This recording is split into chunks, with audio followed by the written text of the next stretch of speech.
YS Vivekananda Reddy హత్య case మరోసారి తెరపైకొచ్చింది. సుప్రీంకోర్టులో విచారణ జరిగింది. సీబీఐ ఇప్పటికే విచారణ పూర్తి చేసినట్లు చెప్పిన నేపథ్యంలో కొన్ని రకాల అనుమానాలు వ్యక్తం చేస్తూ వైఎస్ సునీత ఇదే సుప్రీంకోర్టులో పిటిషన్ వేశారు. దీనిపై ట్రయల్ కోర్టు పిటిషన్ వేయాలని సూచించడంతో ఆమె క్రింది కోర్టును ఆశ్రయించారు.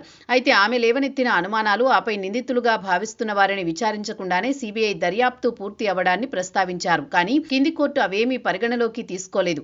దీంతో మళ్లీ ఆమె సుప్రీంకోర్టును ఆశ్రయించారు. విచారణ జరగగా కోర్టు ఆసక్తికరమైన అంశాలను సీబీఐని అడిగి తెలుసుకుంది. వచ్చే నెల 5కు విచారణను వాయిదా వేశారు. ప్రధానంగా ఈ కేసులో దర్యాప్తు పూర్తి స్థాయిలో ముగిసింది అని సీబీఐ కోర్టు చెబితే, సుప్రీంకోర్టు ఈ కేసును ఒక కొలిక్కి తెచ్చే అవకాశం ఉంది. సీబీఐ దర్యాప్తు పూర్తిగా జరిగిందా, ఇంకేమైనా దర్యాప్తు చేయాల్సి ఉందా అని అడిగింది కోర్టు. అయితే సునీత మాత్రం జగన్ రెడ్డి దంపతులకు ముందుగానే ఎలా తెలిసింది అనేది సందేహం వ్యక్తం చేస్తూ వచ్చారు. అదే కీ పాయింట్ అని చెప్పుకొచ్చారు. వైఎస్ వివేక హత్యకు గురయ్యారని జగన్ రెడ్డి దంపతులు ఎవరికి చెప్పారు అన్నది సునీత సందేహం.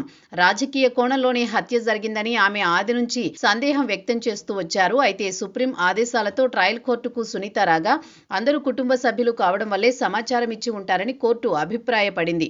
అయితే దీంతో ఏకీభవించలేదు సునీత. అందుకే మరోసారి సుప్రీంకోర్టును ఆశ్రయించారు. ఇప్పుడు సుప్రీంకోర్టు సీబీఐ అభిప్రాయం అడిగింది. అంటే వివేక హత్య కేసులో కీలక ఘట్టం ఆసన్నమైందన్నమాట. ఇప్పుడు సీబీఐ తన మనసులో ఉన్న మాట ఖచ్చితంగా చెప్పాల్సిందే. సీరియస్ గా విచారణ చేపట్టామని చెప్పాలి, లేకుంటే కొంతమందిని విచారణ చేయాల్సిందని చెప్పాలి. కానీ ఏదో ఒక విషయం మాత్రం స్పష్టంగా చెప్పాలి. అప్పుడే అత్యున్నత న్యాయస్థానం సంచలన తీర్పు ఇవ్వడానికి అవకాశం ఉంటుంది.